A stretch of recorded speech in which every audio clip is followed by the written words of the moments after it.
Excellent. Guys, I'm amazed you stuck around for us. Thank you so much. We will try to keep you entertained.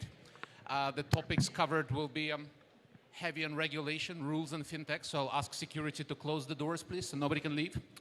And let's try to keep it to 35 minutes. Folks have to get their drinks.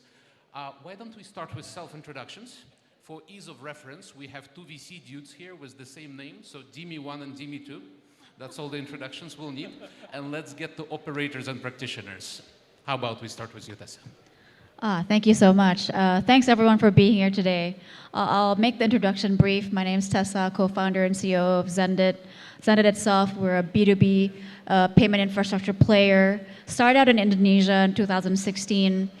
So been around for about 7 years now. We've since expanded out to Philippines, and today we've just announced we're in Malaysia, so very excited about that. So fast being a regional player, we process about $20 billion of payment a year, and hoping to do more of that. And yeah, back to you.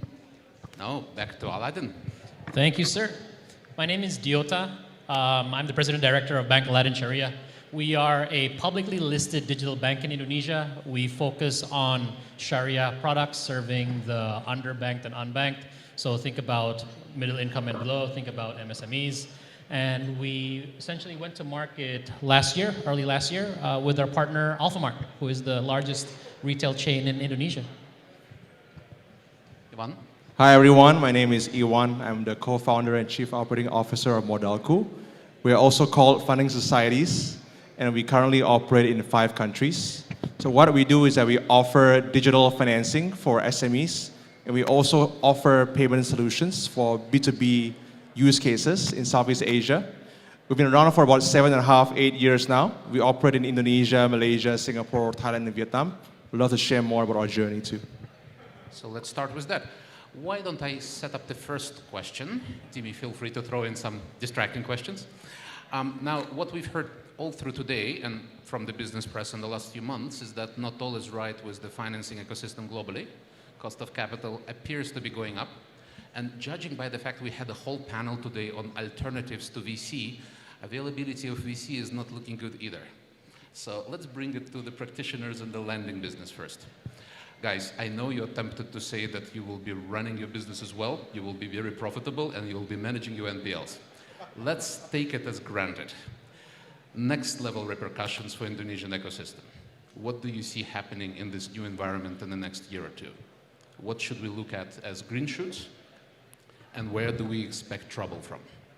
All right, so, Iwan, please add later, but the way that I see it, given the new environment, what most companies need to do is specialize, right? No longer can you be good at every single thing, especially in the lending business, right? So when I was introducing Laden, we're extremely focused, right? So for example, last year, when we launched our lending business on the bank side, we only started around June.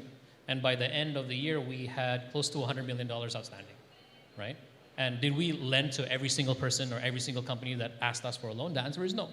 We focus primarily on MSMEs. We focus primarily on trading and healthcare.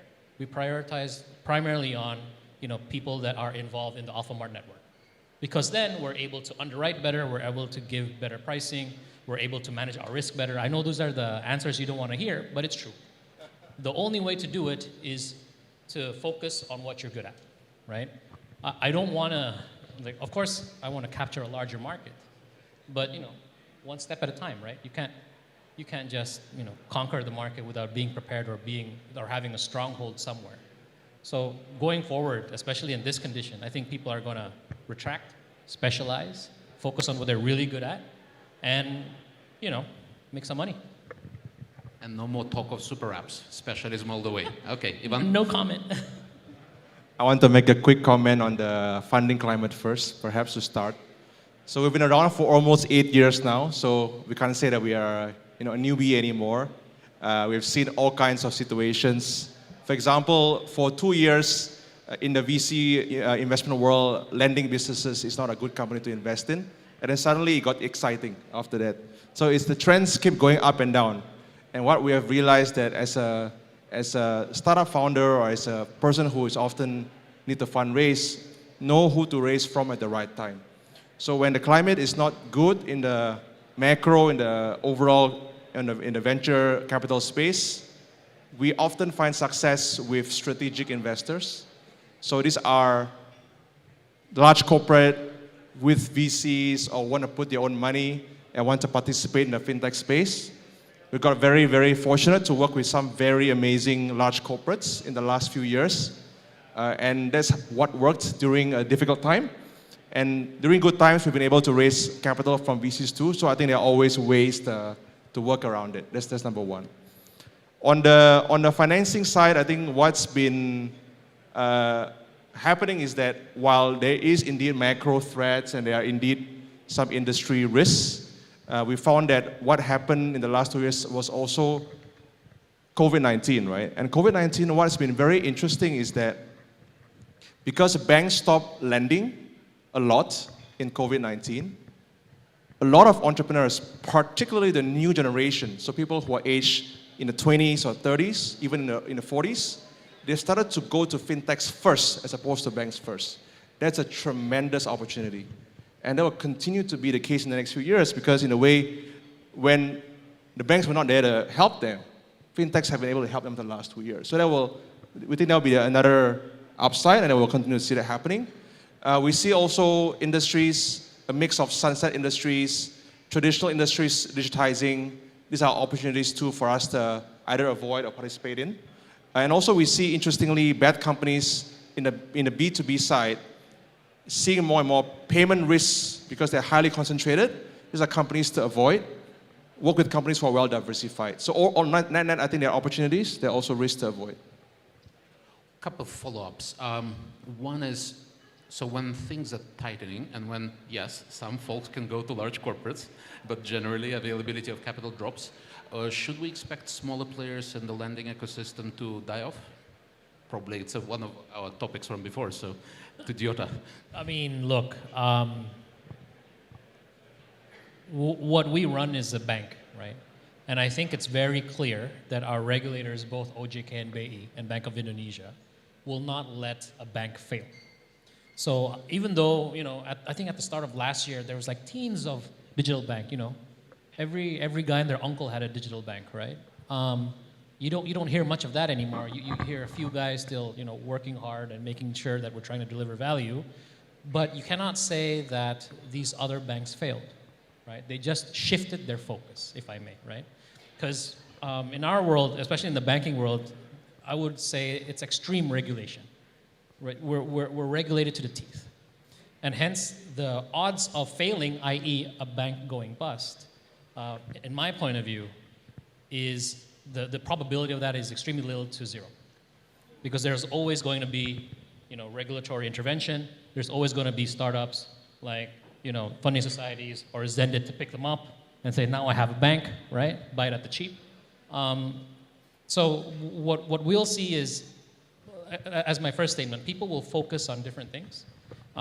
People will collaborate more and more with different players because I will need E1's help when I want to go through small SMEs. I will need Tessa's help when I wanted to process transactions, right? I will need other people's help when I want to do different things. But I know what I'm good at. I'm building a bank that will hopefully have a strong, risk assessment capabilities that is very open to the tech ecosystem, right? And an example of this is when we partnered with Alphamart, people were very skeptical that we were able to launch kind of like not only transactions, but loans within the last year. But we're extremely focused. We had a very good partner. I think Helen brought up a good point about being able to trust your partner. And once that happens, you're able to move mountains, right? So banks will not go bust, but they will refocus. Some will succeed. Some will remain small. So more fragmented, more specialist, more interconnected ecosystem, heavily regulated, with a little bit of collaborative spirit and funded by slightly less than traditional players. Is that the future for the next couple of years? I think that's what I'm hearing. Before we get to the exciting world of payments, a quick question on the green shoots you guys are seeing. Any sectors of the economy you feel like should be lent more right now, or any new exciting product structures you're thinking? Let's get a bit technical for the moment. We'd love to share a little bit on this one. So I did share just now some examples of companies that are failing. I want to kind of recap a little bit. So sunset industries like paper, for example, traditional industries, the traditional players who are still in the traditional industries, as well as B2B companies who are suffering from high concentration of payments. So on the flip side, however, is the good players, the good companies to invest in, right? So tech, while for the last 10 years has been an industry, I believe in the next 10 years is going to be not just industry, but it's more than industry. It's going to be everywhere, right? So the question is, even in traditional industries like logistics, we see the digitizing, we see a lot more, you know, even like commerce is so deep now, right? On the supply chain tech, on the SaaS, so forth. The question is, are you on the digitizing side or are you on the traditional side? Even like B2B wholesale, right? More and more companies are going away from cash payments. They're going into digital payments. Are you on this side or are you on the other side? So the companies who are very exciting to work with and good to lend to are those that are on the digitizing side of the traditional business. They are, or they're participating in the fast-growing industry like ESG economies, green economy, like even women economies like mom and babies. We see also very exciting on the beauty industry side. If they're on these parts of the industry, they are much more safer to lend to and very, very interesting. Does that answer your question? Yes, it does. I'm just wondering if I'm agreeing with that, but you're the practitioner, you know better. And last one on the technicalities of it, exciting new product structures. The digitizing borrowers, the ones that you just spoke of, there is any change that you are doing in terms of interest rates, in terms of the way you score them, in terms of the way you collect from them? I think what's interesting is that we know that Indonesia has multiple weaknesses in the lending data infrastructure. There is no one single source of truth for financial records, right? SMEs, they may have two different books for tax and non-tax. Many of them still manage money with cash, not on bank accounts. So how do you really know an SME's financial records? We also know that credit history, there's no one credit bureau that has all the data on the credit history of a customer. We also know that even KYC data can be extremely outdated. So what I think will be exciting in the coming years is the development of this space, whereby data infrastructure enabling more mature scoring methods, enabling more complete data of borrowers. I think that's going to be one major area that will mean that product structures will be more seamless because there's more automated data. There's a lot less data you can process over time. At the moment, you still need to triangulate between different sources, different bureaus, and this creates complication today, and that will go away over time, I believe. And who better to create the all-seeing eye than the payments industry? So let's pivot to that one. Before we get to Tessa, Dimi, we spoke about how you guys see payments universe globally and in Southeast Asia and in emerging markets. And I thought it was a very nice setup for what we'll be discussing next. You mind sharing a little bit how GGV thinks about payment space globally? Sure. So GDP Capital, we are long-term fundamental-oriented investors. So we make concentrated long-term bets, and we're global investors. We invest in the two engines of global growth, which is China and the US, but increasingly investing in the global South, Latin America, the Indian subcontinent, and Southeast Asia, where the next billion mobile internet users will come from. And payments is a big part of that. So when we look at payments market around the world, the big meta question that we always ask ourselves in the fund is payments meant to be a public good? And we do believe that because we feel like everyone should have access to payments. And if you overlay that belief and that logic on large developing markets like Brazil or Argentina or India or even Indonesia, what you realize is that there is a big shadow economy. And so people often say that GDP of Indonesia is 1 trillion. I always say that GDP of Indonesia is 1 trillion divided by 50%. Because 50% is the shadow economy. It is cash, you cannot track it, and it means it is lost tax revenue. And so if you believe that large developing markets, to participate in nation building, they would have to digitize the payments to increase their tax revenue. You have to believe the logic that increasingly payments will be digitized. And if you believe that logic, you have to ask yourself, in that path to digitize payments, what are the opportunities for private enterprises?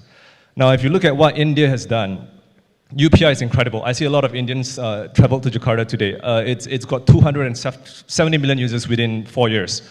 The engagement and usage is through the roof. If you look at Pix in Brazil, they've got 120 million users today. The country has 200 million population, so it's 70% penetration in Brazil. And they generate billions and billions of payments on a daily basis. UPI alone generates more payments on a monthly basis than China, 3x. And when we look at these countries, we ask ourselves why do these public platforms, why have they taken off so quickly? There are a few lessons we learned. The first is that they are simple to use. In UPI, you don't need a bank account or FSIC codes. You link it to your digital wallet, you can pay and receive. It is transparent. This is very important because the MDR is stated from the very first day and it doesn't change. And in Brazil's case, they have been very good at resisting lobbying from large banking incumbents to increase the MDR. In Argentina's case, there is a UPI version called Transferencias. They have failed terribly because the private banks were very powerful, they lobbied against the government, and they increased the MDR. And so the adoption to the Argentina version of UPI hasn't really taken off. And so the third is that it's very open and it's very private and it's very secure. And so if you have all these conditions, the payments infrastructure will take off. Now, I'm curious to pass this on to Tessa because as a firm, we obviously believe that if payments is meant to be a public good, then margins from that business, while volumes and frequency may be high, may be low, and so maybe that's an entrance point to build a bigger business. So I want to ask Tessa's point of view, what she thinks about payments, and obviously we can learn from her as well. Wow, that's a lot of pressure there. I can restate the question. How do you feel about running a nonprofit? Look, listen, I think in general, we know that payments will be a little bit more commoditized, that there will be some margin contraction there. But I don't think it will be something that's not monetizable, right? Like you said yourself, without payments, there's going to be no economy, basically, right? If you want to have a digital economy, you have to have digital payments. And while standardizations are really good for consumer, right? For businesses, it doesn't mean that you can get rid of payment players like us. Actually, you need us more, right? A lot of times, central banks, governments, they'll try to standardize so it benefits more on the consumer perspective, and that's fantastic. It gives more opportunities for businesses like us and for traditional business to take part as well.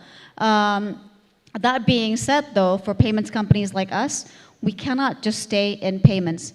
Payments, to me, is the landing ground, right? If you think about the landing pad, right, for other things. That's why for Xendit, we not only do payments, we now offer other value-added services, right? There are some things that are no-brainer, which are things like fraud detection systems. We do other things like back-office automation, things like providing our merchants with, sub-ledgering service. A lot of very technical things, but things that are required for businesses to be able to come online. We, by the way, also are starting to do, it's really interesting because, Modalco Funding Society is moving into the payment side, whereas we're also moving to the lending side. But I agree with what Jutta is saying, right? It doesn't mean that we're doing anything and everything. We're doing, for example, on the lending side, things that we're really good at, which is to provide more services for merchants who are already on board on the Xendit platform. So will payment be commoditized? I think yes. Does that mean we cannot monetize? I don't think so. I think we can definitely still provide added value in terms of online payment to our merchants that they would want to always pay for it, right? We're definitely not buying customers. We're not buying growth, right? Customers come to us because they need us. But for a player like us, what does that mean when we need to now start to focus on revenue? It means that we're going to have to look to other types of other businesses adjacent to payments in order to monetize more and in order to keep our customers happy to stay with us for the long run. And to take my flippant comment on the non-profit back completely, while originally when I first heard Jimmy's and GGV's theory on payments becoming a commodity globally, I almost believed you. But then I realized one thing. that in the last 12 months, it's actually payment companies in Southeast Asia that generated the most liquidity. So investors and acquirers still value them, which brings the question of why. And the answer that's shown on me is this. Every central bank tries to make payments easy and free, and they are all trying to do it in a different way, country by country. Sure. So it becomes an ungodly mess across the region. So it makes perfect sense that you're expanding regionally. And yes, you're adding value-added services, but it looks like you guys are also encroaching into payments. Haven't you bought something in Singapore just now? Yes, we were quite glad to finally close our transaction with a fantastic company in Singapore called CardUp. You heard it here first. Round of applause. Actually, no need to applause because this is when the work begins. Because like Helen, aptly put, take care of the company like your own and be very, very careful about it. But the reason why we are into payments is because while Xendit and our other friends in payments like Doku and others have made such a fantastic industry so far in payments, it's only the tip of the iceberg. I can ask a simple question: how much of B2B payments, companies paying for goods and services, is on digital payments today? Answer is less than 1%. Right? So most companies still pay using bank transfer or cash. And what we are excited to do is to be able to help many more companies be able to pay for their supplies, pay for vendors and so forth using credit terms or credit card and cards and things like that. So this is where we see a fantastic opportunity in the coming years, extremely complementary to our business, and super useful to our target audience. And that is exactly what I think value-added service as well, something that some other company may not specialize in, but we're very keen to support the journey of SMEs using more digital tools to pay. Now, the value-added services, that sounds very neutral and very nice. So I hear you are building a lending arm. I see you getting into payments. How are we also friendly on this panel? Are you guys all converging on the same target market, or is there still some differentiation between the companies?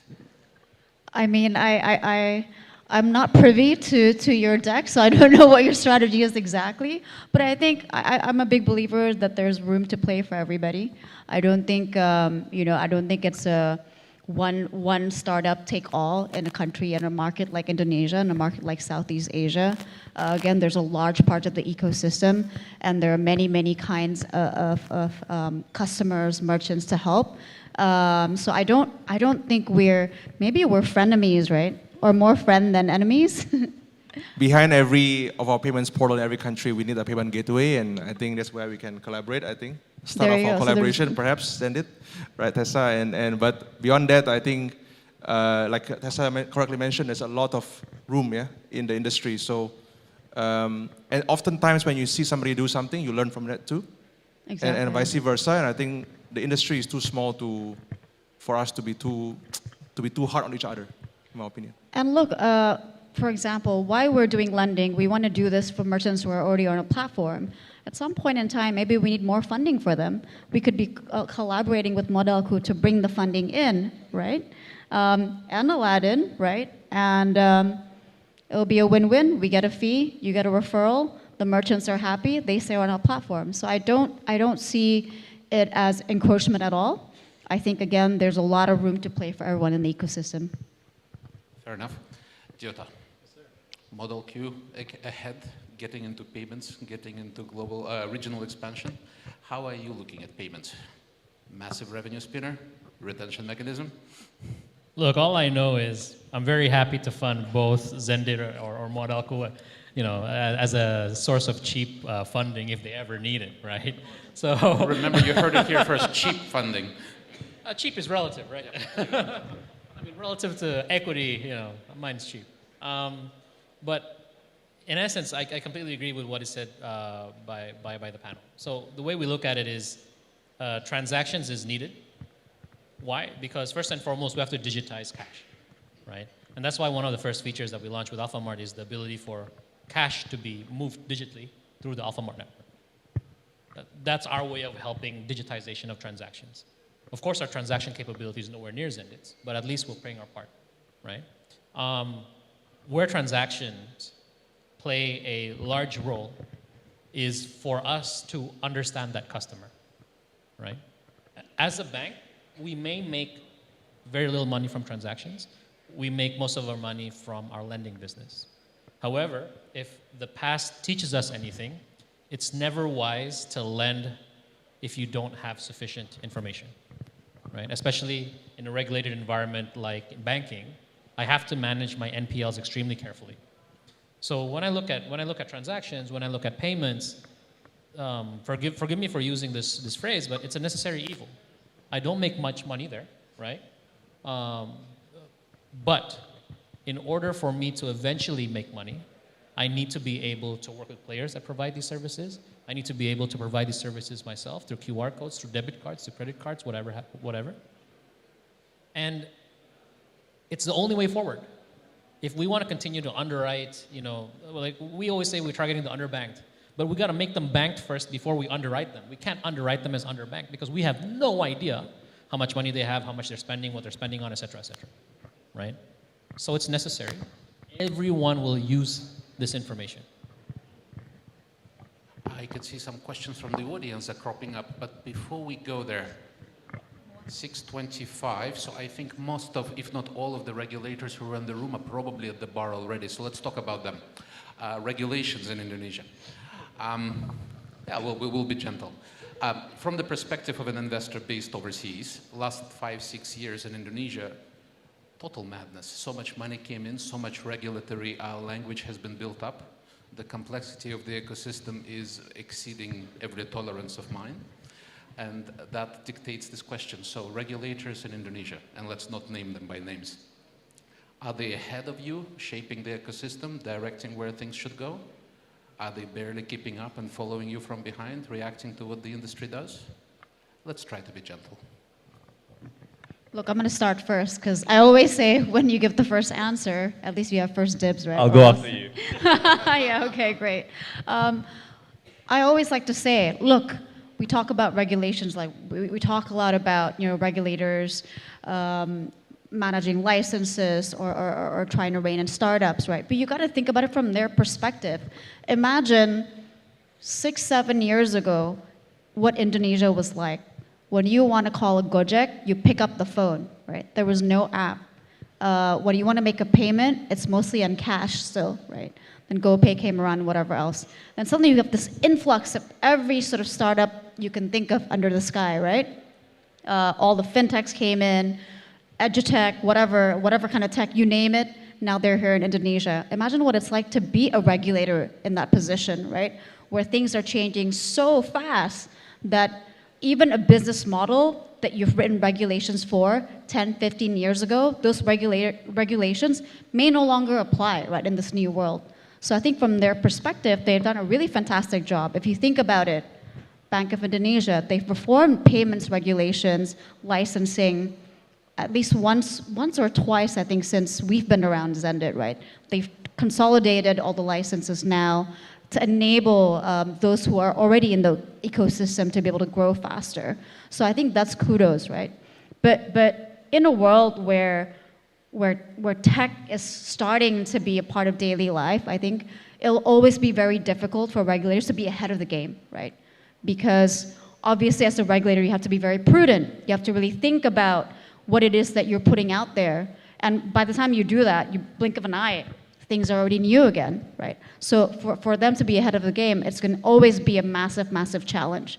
And of course, not being a player, not being in the industry itself, it's going to be really tough to be able to regulate, you know, from the other side of the table, right? So I think all in, I think we're moving in the right direction. Will they ever be ahead, regulators? I think it's going to be tough because the world is changing extremely fast. Are they doing good things in market? I think yes. Standardizations, consolidation, I think it's a good thing overall for Indonesia. Yeah, I think I agree with Tessa. If there are any regulators or policymakers in the room, like, I want to thank you for your service. You guys have done a great job. But I mean, look, Tessa took us back 7 years. Like, I want to take us back 24 years because, like Tessa and many of the panels here and many people in the room, I was a child of the '98 financial crisis, and I can tell you it was bloody painful for me and my family. And when you look at what the regulators have done since '98, there are a couple of them now in cabinet that have learned from that. And if you look at things like our bond holdings in USD, our USD denominated bond holdings have fallen a lot. A lot of it is issued in rupiah today. So if there's hot money, it doesn't affect Indonesia as much. If you look at what regulators have done, BI, OJK, across the years, they have progress takes time, and everyone in their job face constraints, and within their constraints, I think they've done this job to the best of their ability. And I don't think it's easy, as a regulator, as Tessa was saying, right? If you're ahead of the game, you can seem constricting.